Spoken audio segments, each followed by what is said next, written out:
বলেন। হ্যাঁ, আমার রাত্রে 3টা বাজে আমি বাইরে বাইরেছি। বাইরে বেরোনোর পরে আপনার ক্ষেত জন দিয়ে লোক বাড়িতে আছে, পরে দৌড় দিছি। বাড়ি আমার পাশের বাড়ি হয়, তো সাথে সাথে দৌড়ে আসা রাত্রে 3টা বাজে 3-4 জন আসিল। মানে একজনটা আমি চিনতে পারছি, আর সেই লোক চিনতে পারি নাই। আমার পুরা ক্ষেত মনে করেন প্রায় 17-18 ঘন্টা ক্ষেতের মধ্যে প্রায় 14 ঘন্টা ক্ষেতের আমার গাছ গুছ যা আছে সব তুললে, এই যে নতুন কাকরল, এই যে কালকে আমি মাল বিক্রি করছি, পুরা ক্ষেত্রে আমার বাদ করে লাইছে কাটতে। আগে একবার সিম ক্ষেত কাটছে, আমি ওই সময় চিনতে পারি না, ধরতেও পারি নাই, যার কারণে আমি কোনো অভিযোগও করি না। আগে আপনার ভিডিও আছে আমার মোবাইলে, আর এখন আমি চিনতে পারছি। এখন প্রশাসনের কাছে যাবো, প্রশাসন কি সহযোগিতা করে আমার যাবো। কেমন ক্ষতি হয়েছে আপনার? আমার ক্ষতি হয়েছে প্রায়, নতুন ক্ষেত তো আলি, তো শুধু ধরেন না সপ্তাহে আমি যদি 5,000 টাকা বিক্রি করি, এটা আমি 6 মাস বিক্রি করতে পারতাম। এই 6 মাস পর্যন্ত আমার এই ফসল ক্ষেত্রে আমার বাদ করে হলাই কাটে লাগছে সব দিকে। এই যে টাইনা তুললা পুরা ক্ষেত, এই যে মাত্র আলি ফলন ধরছিল, এই যে ফলন পুরা ক্ষেতের ভিতরে ফলনে করা, এটা 6 মাস পর্যন্ত মাত্র ক্ষেত্রে মাত্র আলি। আমার সাথে তারা সত্যতামি আছে, গন্ডগোল আছে। উড়োসার সময় আমার কিছু মাইট দূরও করছে, মাথার বেন্ডিসও করছে, হাসপাতাল চিকিৎসাধীন অবস্থা আছেন। তারপর আমি তারা কোনো ক্ষতি করি নাই।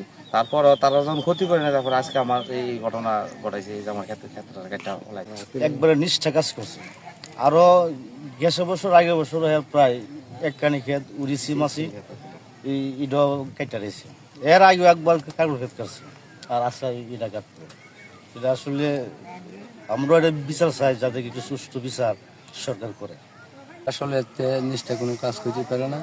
যেমন গত বছর সিমের সিজনও এই জমির এমিলই পুরাটা জমি উবড়াই লাইছে, তাও আমরা দেখছি। আর এখন আজকে সকালে যখন এই ঘটনা করছি, তখন ফোন দিছি, আইলাম, আর দেখলাম এই অবস্থা। মানে এই ক্ষেত্রের উপরে কিছুদিন পরই যখন ফসলটা মানে জাগাত যা পারার মতো যোগ্য হয়, তখন এই ক্ষেত্রের মাঝে অবিচার অত্যাচার হয়।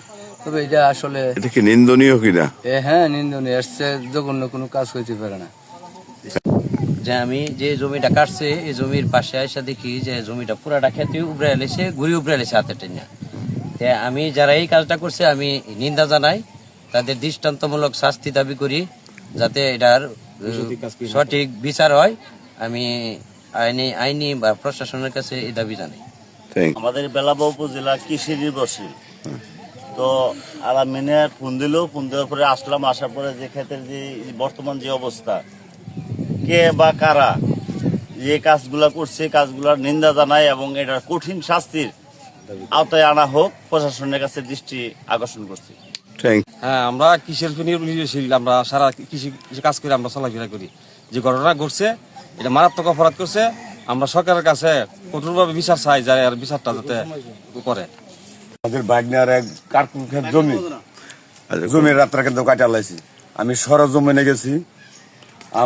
আমি একজন এই ওয়ার্ডের ইউপি সদস্য, যাতে থেকে ভবিষ্যতে এই ধরনের ঘটনা না ঘটে, যাতে একটা উপযুক্ত একটা বিচার হয়।